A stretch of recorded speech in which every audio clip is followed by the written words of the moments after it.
जय माता की मित्रों, हम लोग गोचर के राशिफल की बात कर रहे हैं। मेष राशि की बात हम लोग कर चुके हैं। आज बात करते हैं वृष राशि की। वृष राशि का अप्रैल का राशिफल कैसा होगा। एक तो आप जानते ही हैं कि जब राशिफल देखना हो तो चंद्र राशि से मतलब है। जो हम लोगों के शास्त्रकारों ने या फिर ऋषि मुनियों ने जो शास्त्र रच के हम लोगों के लिए गए हैं, उनके हिसाब से जो आपकी राशि है, जहाँ पे चंद्रमा बैठा हुआ है आपकी जन्म कुंडली में, वही आपकी राशि होगी। उसी हिसाब से वृष राशि की बात आज हम लोग कर रहे हैं। नया संवत्सर 29/3/2021 को लगेगा। मैंने एक कुंडली बनाई है 29/3/2021 को 6:32 6:32 सुबह का गुवाहाटी का। उसके हिसाब से मैंने ग्रह प्लेस कर दिया और वृष राशि की कुंडली बनाई है। अब उसी के ऊपर चलेंगे हम लोग कि वृष राशि के लिए ये अप्रैल का महीना कैसे होगा। अगर शुरू में देखें तो लगन में इनका मंगल बैठा हुआ है वृष राशि के ऊपर। मंगल का अंश भी उस दिन 19 अंश के आसपास है और राहु के साथ बैठा हुआ है। अब फर्स्ट बात तो ये है कि मंगल आपका 12वें घर का मालिक है और 7वें घर का मालिक है। अपने घर को पूर्ण दृष्टि से देख रहा है और लगन में बैठा हुआ है। एक तो आप देखिए कि लगन में राहु के साथ जब मंगल बैठता है तो आपके मस्तिष्क में कुछ अननेसेसरी एनर्जी क्रिएट करता है। अननेसेसरी एनर्जी जो आपको गुस्सा भी दिला सकती है, आपको चिड़चिड़ा भी बना सकती है, या कुछ मतलब ऊर्जा तो बहुत रहेगी शरीर में, लेकिन कुछ आपका मतलब क्रोध की अधिकता कुछ ज़्यादा रहेगी राहु की वजह से। हालांकि लगन में बैठा हुआ मंगल योग कारक होता है, लेकिन क्योंकि आपका 12वें घर का मालिक है और 7वें घर का मालिक है तो हम लोग इसको इतना अच्छा समझते भी नहीं है। वैसे भी वृष राशि के ऊपर मंगल इतना योग कारक नहीं होता है, लेकिन फिर भी स्वास्थ्य की दृष्टि से अगर देखने जाए तो मंगल यहाँ पे अच्छा फल देता है वृष राशि के ऊपर। तो ठीक है, कोई बात नहीं है। यहाँ पे थोड़ा हम लोग इसको माइनस फैक्टर समझ के चलते हैं। लेकिन अब देखिए कि मंगल आपका जो है वो 14 अप्रैल को चेंज हो जाएगा।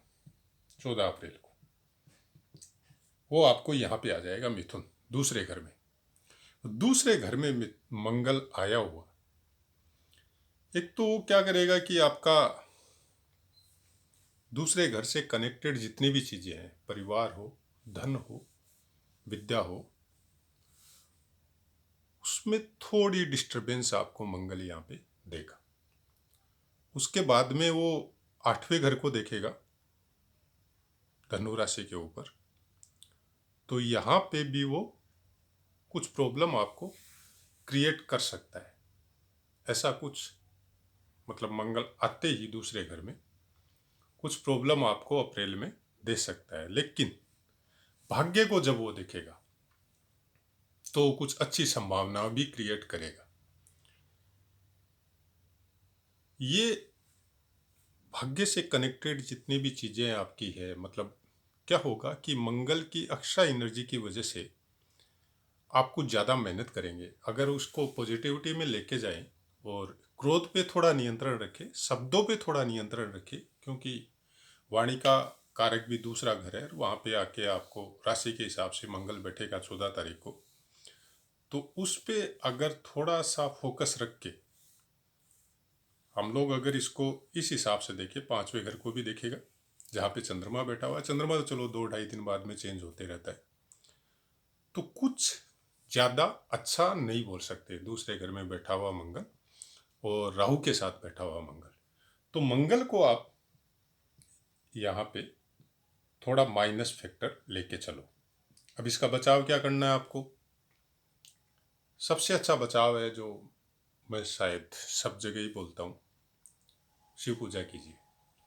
और मंगल को शांत करने के लिए अगर आप शिव अभिषेक करते हैं दूध से तो ज़्यादा बेटर है, पहला बात। दूसरा बात, जहाँ तक हो सके अपने क्रोध पे नियंत्रण रखें।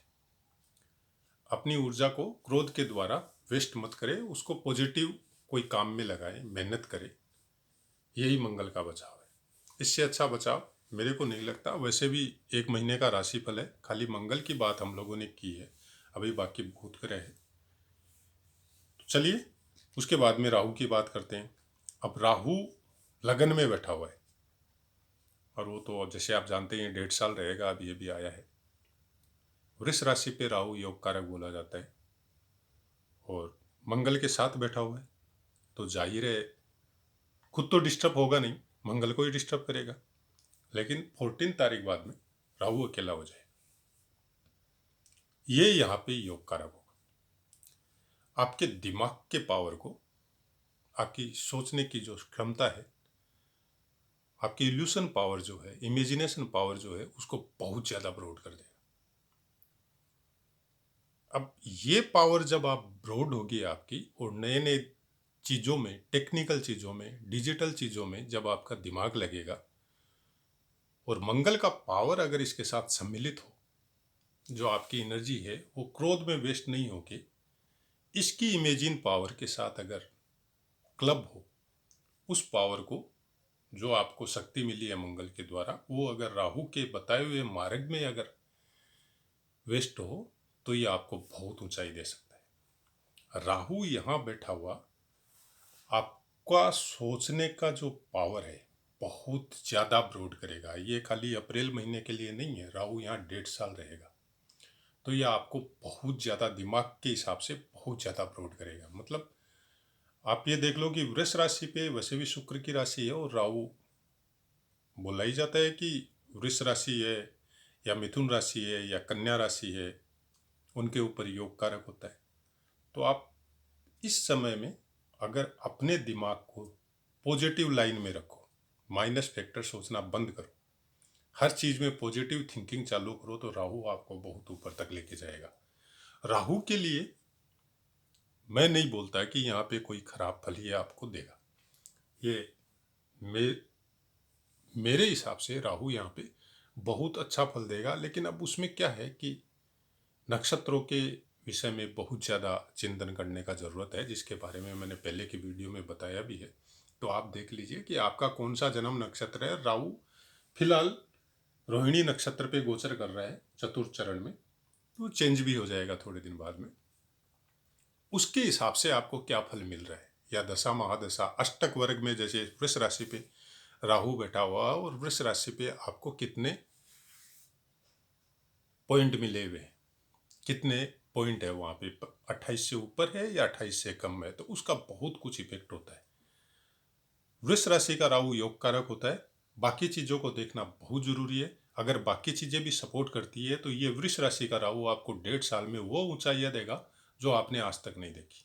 ये मेरा अपना प्रिडिक्शन है। उसके बाद में चलते हैं चंद्रमा की तरफ। चंद्रमा तो चलो बोलने का बात ही नहीं है।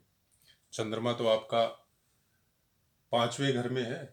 5वें घर का चंद्रमा आपका तीसरे घर का मालिक है, तो बाहुबल के द्वारा या मित्रों के द्वारा, भाई बहनों के द्वारा ये आपको अच्छा फल प्रदान करेगा। लेकिन वैसे भी चंद्रमा डेली चेंज होते रहता है, मतलब 2-2.5 दिन में चेंज हो जाता है, चंद्रमा राशि परिवर्तन कर लेता है।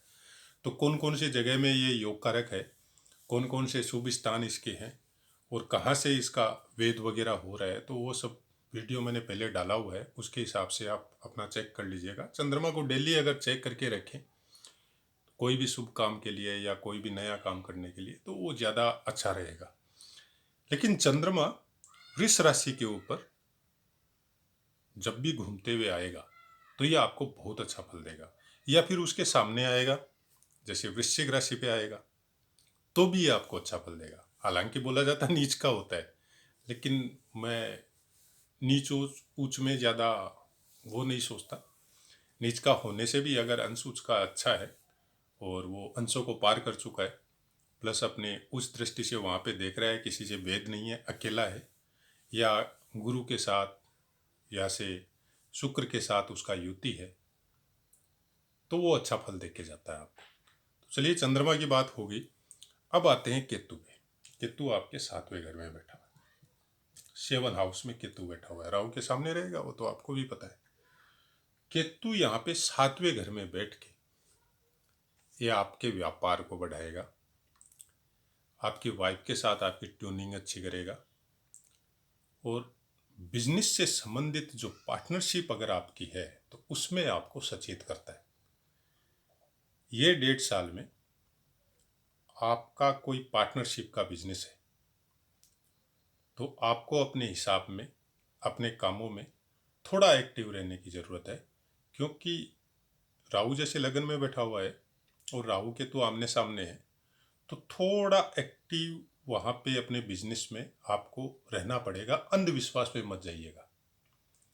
मतलब बोलते हैं ना कि माँ के पेट से चोरी कोई नहीं सीख के आता है। चोर बनाता है आदमी को छूट और सिचुएशन, परिस्थिति कैसी है आदमी की, डिमांड और छूट के ऊपर निर्भर है सब कुछ। आपने अंधविश्वास कर लिया, ज़रूरत से ज़्यादा छूट दे दिया, तो फिर सामने वाले को मौका मिल जाता है। उसी हिसाब से आप अगर पार्टनरशिप का बिजनेस कर रहे हैं तो थोड़ा एक्टिव रहिए, हिसाब किताब में पूरा एक्टिव रहिए, बिजनेस को पूरा उसमें टाइम दीजिए, देखिए। उससे क्या होगा, पार्टनर को भी ये ध्यान में रहेगा कि नहीं, ये आदमी डेली ध्यान दे रहा है, पूरा बिजनेस को समझ भी रहा है और साथ में वर्किंग भी कर रहा है, तो वो फिर उसके दिमाग में वो सब चीज़ें आएगी ही नहीं कि वो आपको धोखा दे सके। हालांकि 7वें घर में बैठा हुआ केतु यहाँ पे अच्छा फल देके जाएगा आपको। 7वें घर से कनेक्टेड, चाहे वाइफ हो, चाहे व्यापार हो, चाहे शारीरिक शक्ति की बात हो, क्योंकि लगन और 7वां घर एक दूसरे को पूर्ण दृष्टि से देखता है, तो उससे हिसाब से ये आपको बहुत कुछ अच्छा फल देके जाएगा। अब आगे चलते हैं। यहाँ पे शनि बैठा है मकर राशि पे। कहाँ पे? 9 हाउस में। 9 हाउस का शनि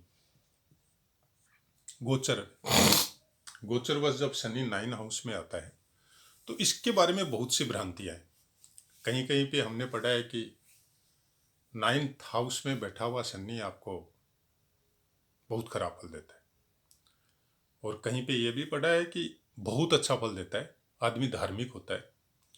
और मेरे को भी जो मैंने अभ्यास वगैरह किया है उसमें भी मैंने देखा है कि 9th हाउस का शनि जो खराब बोला गया है कई कई व्याख्याकारों द्वारा, विद्वानों द्वारा, उनकी अपनी प्रिडिक्शन है, मैं नहीं मानता खराब होता है।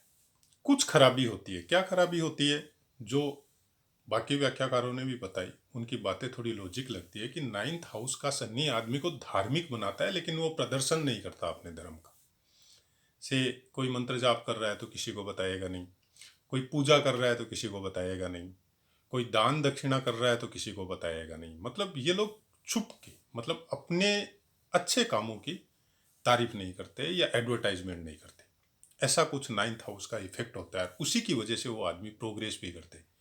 क्योंकि शनि का एक वो भी है ना, शनि आपको जब अच्छा फल देता है तो अगर आपने कोई अच्छा काम किया और उसको शेयरिंग कर रहे हैं, सब लोगों को बता रहे हैं, एडवर्टाइजमेंट कर रहे हैं, पब्लिक को दिखा रहे हैं कि मैं बहुत अच्छा काम करता हूँ, बहुत अच्छा इंसान हूँ, जनरली वो लोग होते नहीं है वैसे, उसके उनके ऊपर शनि का डंडा चलता है। लेकिन अगर शनि इस तरह से काम करवाए कि आप उसको भूल जाए कि किसी का अच्छा किया और भूल गया, से एक कहावत भी है ना, नेकी कर और दरिया में डाल, उसके हिसाब से अगर शनि आपका उस योग में चल रहा है और उसके हिसाब से चल रहा है तो ये फिर आपको बहुत अच्छा फल देके जाएगा। 2.5 साल यहाँ पे रहेगा और आपका सोचा हुआ हर चीज को थोड़ा तकलीफ हो सकता है, स्ट्रगल करवा सकता है, धीरे मिल सकता है, लेकिन वो सब देके जाएगा। और यहाँ से मतलब जिनका भी वृष राशि है, जहाँ तक मेरे को पता है, हालांकि मेरे परिवार में भी, मेरे कुंडली में मैंने देखा है ये सब चीज़, कि जिनका अभी 2.5 साल तकलीफ में गुजरा है, धनु राशि पे शनि था और बहुत तकलीफ पाए, देखा है मैंने। जिनका वृष राशि था उनको 8वें घर में शनि बैठा हुआ था और वो लोग बहुत तकलीफ में थे। मतलब इवन ऐसा ऐसा मैंने देखा है कि काम धंधा छूट के भी, चलिए ये तो हम मान लेते हैं कि वैश्विक महामारी थी, कोरोना की वजह से बहुतों का काम धंधा छूटा है, बहुत आदमी फुटपाथ पे भी आ गए, बहुत तकलीफ आ रहे हैं। लेकिन वो सब तकलीफें जो मिली है शनि की वजह से, वो सब यहाँ पे मतलब 7वें और 8वें भाव में गोचर की वजह से जो जो तकलीफें जिनको मिली है वो यहाँ से उनकी उन्नति चालू मैं बोल सकता हूँ। और वो कहाँ तक जाएगी मैं नहीं बोल सकता, क्योंकि ये 2.5 कंटिन्यू उन्नति है। तो आप 7.5 साल, 7 साल, 6 साल आप कंफर्म मान के चलो। शर्त केवल इतनी ही है कि शनिदेव जब अच्छे फल देते हैं तो अपने से नीचे वालों को ध्यान रखिए, उनके साथ वाद विवाद, उनका धन गबन करना, उनके साथ गाली गलौज करना, मारपीट करना, तो फिर शनि उल्टा हो जाता है। अगर आपका शनि योग कारक नहीं है और आपके खराब स्थानों का मालिक है, नीच का है, नीच दृष्टि है, तो भी अगर ये सब काम आप नहीं करते हैं तो शनि अच्छा फल देता है। तो यहाँ पे तो योग कारक होगा, अभी शुरुआत हो चुका है और आगे तक चलता जाएगा ही। मेरे हिसाब से शनि यहाँ पे पॉजिटिव है। शनि से संबंधित काम जो है वो मत करिएगा, किसी का तकलीफ मत दीजिएगा, अपने से नीचे वालों को गाली गलौज मत कीजिएगा, किसी का नीचे वालों का, खास के अपने से नीचे वालों का पैसा गबन मत कीजिएगा। जो आपसे फाइनेंस पोजीशन में आपसे वीक है उनके साथ मित्रवत व्यवहार कीजिए। शनि यहाँ पे ये भी एक हकीकत है कि शनि जब भाग्यशाली होता है या शनि की वजह से आदमी भाग्यशाली होता है तो कई रस्तों से धन दिलवाता है आपको, और बहुत कुछ गलत रास्ते हो सकते हैं।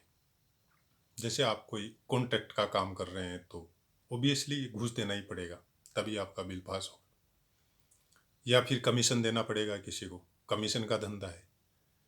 तो ये तो हकीकत है कि बहुत से उल्टे पुल्टे रास्ते भी हो सकते हैं पैसे कमाने के, कैसे भी रास्ते हो, लेकिन अगर आप उस पैसे को ठीक से संभाल के रखते हैं और अपने से नीचे वाले का ध्यान रखते हैं तो शनि कुछ नहीं बोलेगा यहाँ पे, क्योंकि अर्थ की पोजीशन तो उसी के द्वारा क्रिएट हो रही है ना, पैसे तो उसी के द्वारा आ रही है। आप किसी से मिलने जाते हैं, कोई बड़ा कंपनी में टेंडर पास करवाते हैं, तो बहुत कुछ वहाँ से अर्निंग करते समय आपको होता है। या कमीशन का कोई काम है, किसी के द्वारा कोई काम करवाया, आपने ज़मीन का काम करवाया तो बीच में एजेंट रहते हैं, उन लोगों को कमीशन देना पड़ता है, तो वैसा खर्चा करवाता है लेकिन अर्निंग भी करवाता है।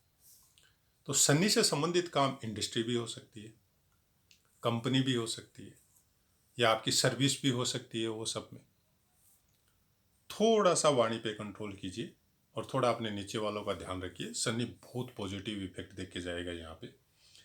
अब आगे बढ़ते हैं, गुरु की बात करते हैं।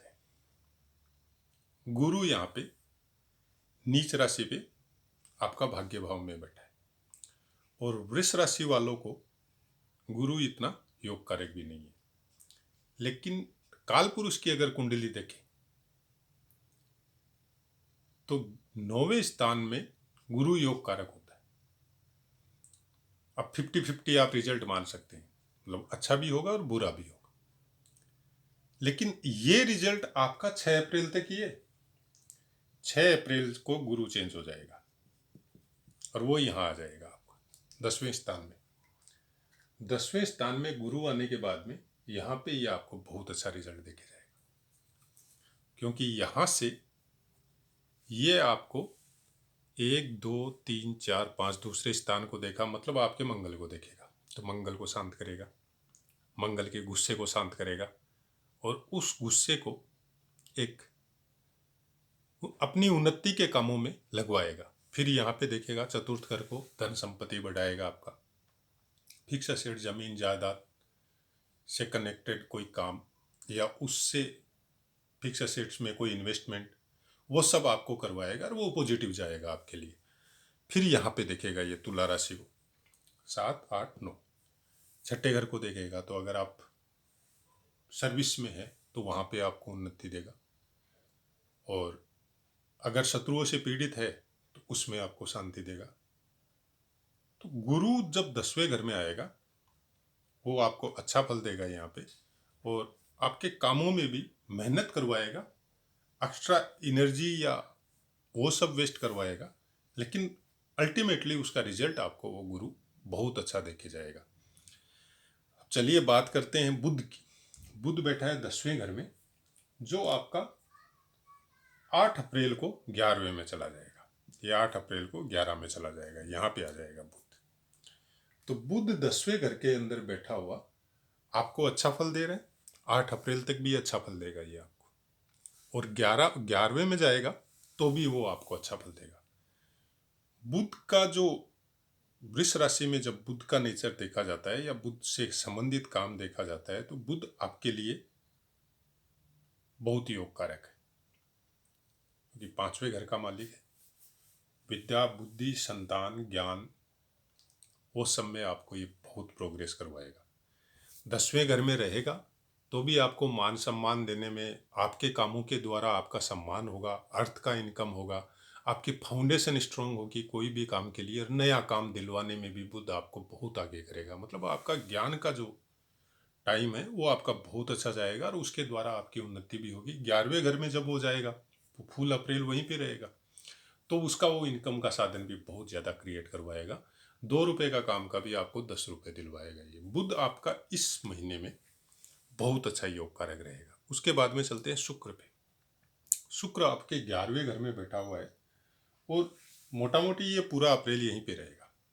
तो शुक्र आपको यहाँ पे बहुत अच्छा फल देके जाएगा और आपके लगन का मालिक भी है। तो आपका खुद का दिमाग जो राहु की वजह से बहुत ज़्यादा इमेजिनेशन में रहता है, बहुत ज़्यादा क्रिएटिव होता है, उसको भी ये एक व्यू देगा उन्नति के लिए। आपके दिमाग को पॉजिटिविटी देगा, ये माइनस में नहीं आने देगा। मतलब जब आपका दिमाग शांत रहते रहते बहुत ज़्यादा सोचना चालू करेगा, उस समय ये क्लिक करवाएगा आपके दिमाग को कि आपको किस साइड में जाना है।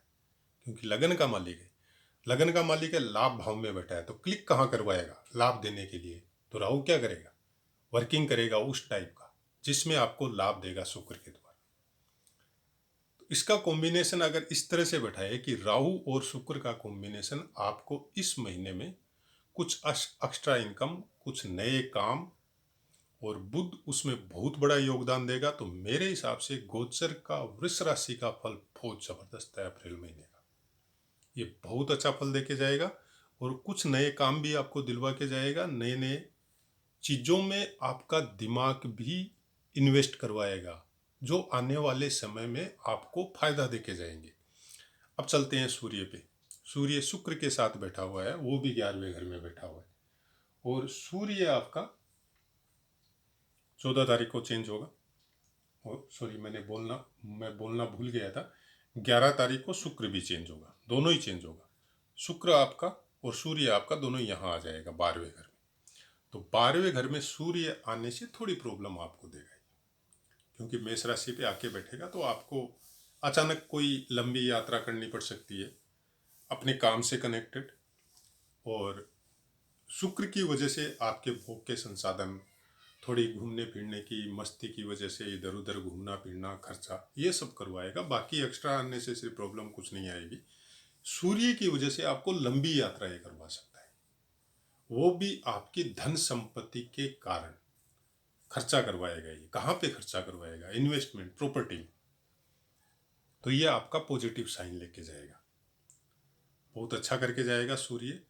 मेरे हिसाब से अप्रैल का अगर गोचर मैं वृष राशि का देखूं, खाली राहु और मंगल को थोड़ा सा मैं मान लूँ चलो नेगेटिव होगा, उसके लिए सबसे अच्छा उपाय है कि आप शनि मंदिर में दूध से उसकी पूजा करो या अभिषेक करवाओ। उससे अच्छा उपाय कोई नहीं है।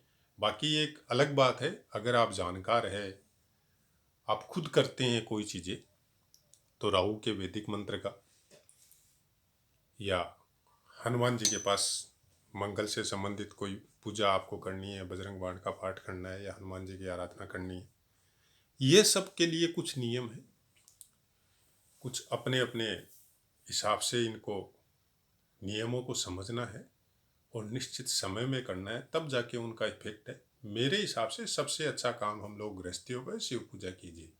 उसके अलावा जो घरेलू काम है, छोटे मोटे काम है, जिनके बारे में मैंने शुरुआत में ही वीडियो डाले थे, कि अगर वो छोटे मोटे काम भी जो घरेलू सामानों से ही होते हैं, जो हम लोगों के बुजुर्ग करते थे, हम लोग भूल गए इस चकाचौंध में, अगर उनको भी कर लें तो ग्रह से कनेक्टेड जो पीड़ाएं हैं वो न्यून हो जाएगी। न्यून हो जाएगी मीन्स आपको फल तो उसका मिलेगा, जो भी अच्छा है बुरा है वो तो मिलेगा, लेकिन उससे लड़ने की जो पावर है, आपका इम्यून सिस्टम जो है बहुत स्ट्रांग हो जाएगा।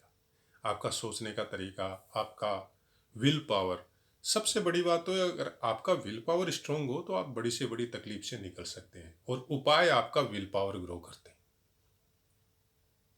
और इंसान को विल पावर ही चाहिए। अगर विल पावर स्ट्रांग है तो आप बहुत बड़ी बड़ी तकलीफों से निकल जाएंगे। वृष राशि का गोचर का फल अप्रैल का बहुत अच्छा है। थोड़ा सा स्लाइड अगर हम लोग उसको माइनस बोले तो वो बहुत कम इफेक्टिव है, क्योंकि अगर चार चार ग्रह आपके पॉजिटिव इफेक्ट में है और अच्छे फल दे रहे हैं तो बाकी ग्रह का खराब फल का भी आपको पता नहीं चलेगा। सबसे अच्छा यहाँ पे यही है कि बुध शुक्र और सूर्य का फल आपको बहुत अच्छा मिलेगा। चंद्रमा का शुभ गोचर जैसे जैसे चलता जाएगा उसके हिसाब से आपको वो बहुत अच्छा चलता जाएगा। यहाँ पे बुध सबसे ज्यादा योग कारक है, फर्स्ट, और उसके बाद में शुक्र। शुक्र की वजह से आपका राहु अच्छा रहेगा, और शुक्र मोटा मोटी ज्यादा स्थानों में, बुध और शुक्र जो है वो बहुत ज्यादा स्थानों में आपको शुभ गोचर ही चलता है, बहुत कम स्थानों में अशुभ गोचर चलता है। शुक्र और बुध ज्यादा स्थानों में शुभ गोचर चलता है, जो मैंने पहले ऑडियो वीडियो में डाले हुए हैं मेरे, आप उनको जाके देख लीजिए। ये चेंज भी जल्दी होते हैं और इनका शुभ गोचर भी ज्यादा है। तो इतनी कोई तकलीफ वाली बात मेरे को वृष राशि में नहीं चली, नहीं पता चली। अप्रैल का गोचर कुछ नया होगा आपके साथ। क्या नया होगा वो आपको अपनी महादशा से, दशा से, अष्टक वर्ग से और बाकी नक्षत्रों से पता करना पड़ेगा, लेकिन कुछ नया होगा और आपके लिए आने वाले समय में उसका रिजल्ट बहुत अच्छा होगा। तो जय माता की मित्रों।